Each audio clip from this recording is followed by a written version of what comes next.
ខ្ញុំកំពុងសម្រាលកូនប្តីមិននៅខាងខ្ញុំទេសមាជិកគ្រួសារក៏ត្រូវបានសັບរុយហើរទៅដែរខ្ញុំបានរួញខ្លួនតែម្នាក់ឯងនៅក្នុងទ្រូងដើមអុកចាស់នេះជាបន្ទាយរបស់ខ្ញុំវាក៏ជាទីលានប្រហារជីវិតរបស់ខ្ញុំផងដែររាល់ការកន្ត្រាក់វាដូចជារលកយ៉ាស៊ូណាមីស្ងាត់បុកនឹងថ្មពព្រះទឹកនៅក្នុងខ្លួនខ្ញុំប៉ុន្តែខ្ញុំមិនហ៊ានស្រែកទេទោះបីជាការជឿចាប់យ៉ាងខ្លាំងនៃការកន្ត្រាក់ស្បូនមានអារម្មណ៍ដូចជាវាកំពុងកំទេចឆ្អឹងរបស់ខ្ញុំទោះបីជាវាបែកក៏ដោយខ្ញុំមិនអាចបង្កើតសំឡេងសំបីតែមួយម៉ាត់ដោយសារតែការស្រែកនៅក្នុងព្រៃនេះវាដូចជាការអញ្ជើញសត្វរុយពីសរសៃឈាមធំមួយចូលទៅក្នុងពិធីជប់លៀងខ្ញុំមិនហ៊ានភ្នាល់ទេកូនរបស់ខ្ញុំមិនទាន់កើតនៅឡើយទេគាត់បានប្រគល់ជីវិតរបស់គាត់ទៅឲ្យខ្ញុំរួចហើយសម្ពាធខ្លាំងមួយបានធ្លាក់ចុះមកពីពោះរបស់ខ្ញុំមានអារម្មណ៍ដូចជាព្រលឹងកំពុងត្រូវបានហែកចេញពីរាងកាយទីបំផុតកូនដំបងបានកើតមកក្នុងโลกនេះខ្ញុំបានបន្ទាបក្បាលចុះរដប់ប៉ុន្តែទន់ភ្លន់នៅចុងអណ្ដាតគាត់បានលិតថង់ទឹកភ្លុះដែលរំពាត់គាត់បន្តិចម្ដងនេះគឺជាពិធីសាសនាដ៏ពិសិដ្ឋមួយបន្ទាប់មកបានមកដល់ទី2ទី3និងទី4សមរភូមិនេះមានរយៈពេល2ម៉ោងវាបានធ្វើឲ្យខ្ញុំអស់កម្លាំងទាំងអស់ខ្ញុំបានដួលទៅលើឥដ្ឋដែលគ្រប់ដណ្ដប់ដោយស្លឹកគ្រៃហត់ដង្ហើមនៅខាងក្រោមនាងមានដុំសាច់ពណ៌ផ្កាឈូក4ពួកគេគ្មានសក់ទេភ្នែកបិទដូចជាផ្លែលីឈីដែលទើបបកសម្បកថ្មីចំនួន4ភុយស្រួយខ្លាំងណាស់រហូតដល់វាហាក់ដូចជាបែកខ្ទេចខ្ទីនៅពេលប៉ះតែបន្តិចបន្តួចប៉ុណ្ណោះប៉ុន្តែនៅពេលដែលពួកគេរើបំរះរាងកាយរបស់ពួកគេដោយសភាពគិតខ្ញុំបានរកឃើញពោះរបស់ខ្ញុំយ៉ាងត្រឹមត្រូវនៅក្នុងទីងឹតពេលដែលការប៉ះដ៏កក់ក្ដៅនោះមកដល់ខ្ញុំមានអារម្មណ៍ថាមានចរន្តអគ្គិសនីចម្លែកមួយបានចាក់ទម្លុះបេះដូងខ្ញុំនោះជាសម្លេងច្រវាក់ដែលត្រូវបានចងយ៉ាងតឹងវាក៏ជាការអំពាវនាវដ៏ច្បាស់លាស់មួយសម្រាប់ការបន្តជីវិតផងដែរខ្ញុំបានក្លាយជាម្ដាយនេះមានន័យថាចាប់ពីពេលនេះទៅខ្ញុំនឹងលែងមានខ្លួនឯងពេញលេញទៀតហើយសាច់និងឈាមរបស់ខ្ញុំនឹងប្រែក្លាយទៅជាទឹកដោះគោការប្រុងប្រយ័ត្នរបស់ខ្ញុំនឹងក្លាយជាជញ្ជាំងរបស់ពួកគេប៉ុន្តែខ្ញុំមិនអាចមានរយៈពេលក្រោយសម្រាលកូនដូចមនុស្សទេភាពស្រេកឃ្លានបានឆេះដូចភ្លើងនៅក្នុងក្រពះរបស់ខ្ញុំឃ្លានទឹកដោះគោខ្ញុំចង់រស់រានមានជីវិតខ្ញុំត្រូវតែចាកចេញពីឋានសួគ៌នៃការលួងលោមនេះចូលទៅក្នុងព្រៃដ៏គ្រោះថ្នាក់នោះខ្ញុំបានរំពូវាជាស្រទាប់ដោយខ្សែកង់ឡានដែលទន់បំផុតវាដូចជាការកប់កំណប់ដ៏មានតម្លៃបំផុតនៃជីវិតរបស់ខ្ញុំបានប្រើ Phycelen ដើម្បីបិទបាំងក្លិនរបស់វានេះគឺជាការបោកប្រាស់ដ៏គួរឲ្យស្អប់ខ្ពើមបញ្ឆោតអ្នកស្លាប់ដែលកំពុងឆ្លងកាត់ទាំងនោះចេញពីរន្ធដាំឈើពន្លឺបានធ្វើឲ្យភ្នែកខ្ញុំឈឺប៉ុន្តែខ្ញុំមិនមានពេលវេលាដើម្បីសម្របខ្លួនទេព្រោះរាល់វិនាទីដែលកន្លងផុតទៅទាំងអស់នេះកំពុងប្រើប្រាស់សំណាងហួសហេតុពេកនៅមាត់ស្ទឹងក្រោមដើមឈើផ្លែព្រូនមួយបានធ្លាក់ចូលទៅក្នុងទឹកនោះគឺជាបេះដូងដែលពោពេញដោយសង្ឃឹមវាជាគន្លឹះក្នុងការកំណត់ថាតើក្មេងអាចគេងលក់ស្រួលនៅយប់នេះឬអត់ប៉ុន្តែគាត់នៅក្នុងទឹកខ្ញុំជាកំប្រុក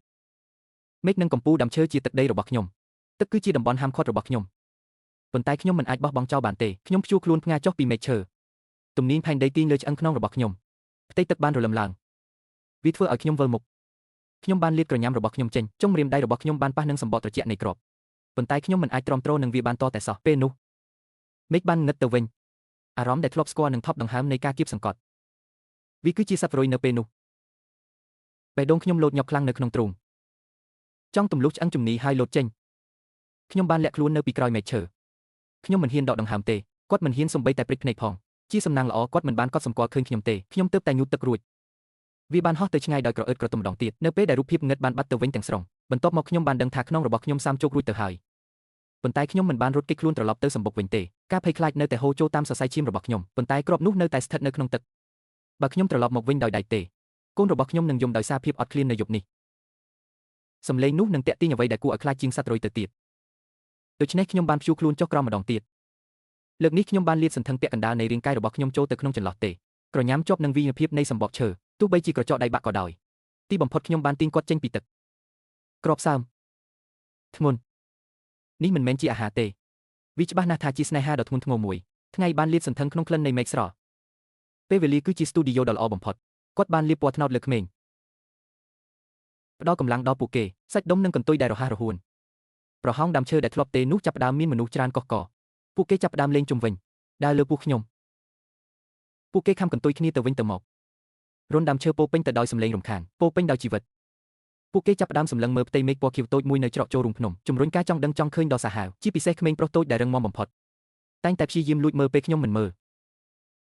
គាត់ថែមទាំងបានទៅដេកនៅខាងក្រៅរន្ធដើមឈើទៀតផងខ្ញុំដូចជាភ្លេចបន្ទោលពណ៌ក្រហមនាងស្ទុះទៅរកគាត់ភ្លាមហើយក៏លើកគាត់ត្រឡប់ទៅវិញខ្ញុំបានច្របាច់គាត់ដោយកម្លាំងនាងបានបង្ហាញគាត់នៅដើមទ្រូងរបស់នាងជាលើកដំបូងខ្ញុំខំត្រជាក់គាត់ថ្នមការព្រមានទាបមួយបានចេញពីបំពង់របស់គាត់កូនឲ្យកូនមិនដឹងថាមានអ្វីនៅពីក្រោយស្រមោលដើមឈើទាំងនោះទេ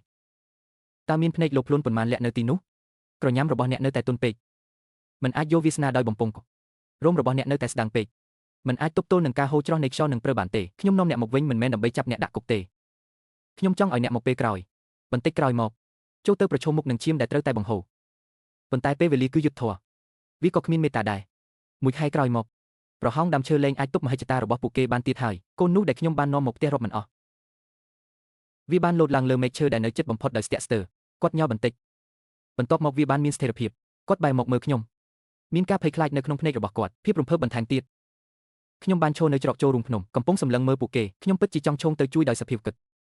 ខ្ញុំចង់ហៅពួកគេមកវិញខ្ញុំចង់ដាក់ពួកគេត្រឡប់ទៅកន្លែងសុវត្ថិភាពនោះវិញភាពកក់ក្ដៅជារបស់ភាពងឹតរបស់យើងតែប៉ុណ្ណោះប៉ុន្តែខ្ញុំបានឈប់ខ្ញុំបានឃើញពួកគេលោតក្នុងពន្លឺនិងស្រមោលទោះបីជាចំពុកដួលក៏ដោយប៉ុន្តែរាល់ពេលវាកាន់តែមានស្ថិរភាពខ្ញុំបានឃើញពួកគេកំពុងប៉ាក់ដាំស្រោទាំងនោះដោយស្ទាក់ស្ទើរចូលដេញតាមខ្យល់បក់ស្រាវទាំងនោះទ្រូងខ្ញុំមានអារម្មណ៍ថាទេវាដូចជាមាននរណាម្នាក់បានយកសាច់មួយដុំរបស់ខ្ញុំទៅការជឿចាប់កាន់តែខ្លាំងជាងថ្ងៃសម្រាលកូនទៅទៀតវាក៏ត្រូវការរយៈពេលយូរផងដែរប៉ុន្តែខ្ញុំដឹងថារឿងនេះត្រូវបានកំណត់សេចក្តីស្រឡាញ់ទាំងអស់របស់ម្ដាយនៅទីបញ្ចប់វាតែងតែជាច្រកចេញដ៏ថ្លៃថ្នូរពេលផ្លែឈើទុំវានឹងធ្លាក់មកដីទៅជាមួយខ្យល់ទៅកាន់កន្លែងឆ្ងាយដើម្បីដុះលូតលាស់ទៅជាដើមឈើថ្មីប្រសិនបើខ្ញុំតែងតែរក្សាពួកគេនៅក្រោមស្លាបរបស់ខ្ញុំនៅទីបំផុតពួកគេនឹងក្រៀមស្វិតនៅក្នុងស្រមោលរបស់ខ្ញុំបានមើលតួលេខរបស់ពួកគេកាន់តែតូចទៅលីឡំបន្តិចម្ដងចូលទៅក្នុងព្រៃជ្រៅនោះអ្នកខ្លះរត់ទៅកន្លែងខ្ពស់ជាងខ្លះបានកប់ក្នុងគុម្ពោតពួកគេមិនបានងាកក្រោយទេនេះជារឿងល្អក្នុងលោកដ៏ឃោរឃៅនេះការងាកក្រោយគឺជាអរិយាប័ត្ររបស់អ្នកទុនខ្សោយខ្ញុំមិនចាំបាច់ដេញតាមទេពីព្រោះជីវិតគឺជាការប្រណាំងបញ្ជូនដ៏អស្ចារ្យខ្ញុំមិនបានបាត់បង់ពួកគេទេខ្ញុំគ្រាន់តែជាផ្នែកមួយរបស់ខ្ញុំប៉ុណ្ណោះវាត្រូវបានប្រគល់ទៅឲ្យព្រៃវិញ